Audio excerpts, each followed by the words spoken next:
ನಮಸ್ತೆ ವೀಕ್ಷಕರೇ, ಇವತ್ತಿನ ರೆಸಿಪಿ ಬಂದು ಗಸಗಸೆ ಹಾಲು. ಇದಕ್ಕೆ ಇನ್ನೊಂದು ಹೆಸರು ಹೇಳ್ತಾರೆ ಹರೀರ ಅಂತ. ಇದನ್ನು ಯೂಸ್ ಮಾಡೋದ್ರಿಂದ ಬಾಡಿಲಿರೋ ಹೀಟೆಲ್ಲ ಹೋಗಿ ತುಂಬ ಕೋಲ್ಡ್ ಆಗುತ್ತೆ. ಆವಾಗಿನ ಕಾಲದವರೆಲ್ಲ ಹೀಟ್ ಆದರೆ ಯಾವುದೇ ಟ್ಯಾಬ್ಲೆಟ್ಸ್ ಆಗಲಿ ಅದಕ್ಕಾಗಲಿ ಅಡಿಕ್ಟ್ ಆಗ್ತಾ ಇರಲಿಲ್ಲ. ಇದನ್ನೇ ತಗೊಂಡು ಬಾಡಿನ ತಂಪು ಮಾಡ್ಕೊಳ್ಳೋರು. ಸೊ ಇದಕ್ಕೆ ಬೇಕಾಗಿರೋ ಇಂಗ್ರೀಡಿಯೆಂಟ್ಸು ನೈಟೇ ನೆನೆ ಹಾಕ್ಕೊಬೇಕು. ಒಂದು 9 ರಿಂದ 10 ಬಾದಾಮಿ, 1 ಸ್ಪೂನಿಂದ ಅಥವಾ 2 ಸ್ಪೂನ್ ಗಸಗಸೆ ನೀರಲ್ಲಿ ನೆನೆ ಹಾಕ್ಕೊಂಡು ಅರ್ಲಿ ಮಾರ್ನಿಂಗ್ ಎದ್ದ ತಕ್ಷಣ ಬಾದಾಮಿ, ಗಸಗಸೆ ಮತ್ತು ಕೊಬ್ಬರಿ, ಒಣ ಕೊಬ್ಬರಿ ಇದನ್ನು ಮೂರನ್ನು ಮಿಕ್ಸಿಲಿ ನುಣ್ಣಗೆ ರುಬ್ಕೊಂಡು ಹಾಲನ್ನ ಕಾಯಕ್ಕಿಡಬೇಕು ಪಾತ್ರೆಯಲ್ಲಿ.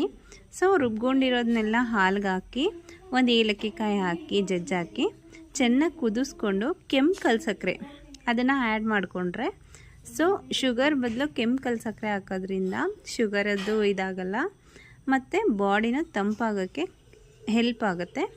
ಸೊ ಇದನ್ನು ಮಾಡ್ಕೊಂಡು ಕುಡಿದು ನೋಡಿ ವೀಕ್ಷಕರೇ, ಒಂದು ವಾರದಲ್ಲಿ ಒಂದಿನ ಕುಡಿದ್ರೆ ಸಾಕು.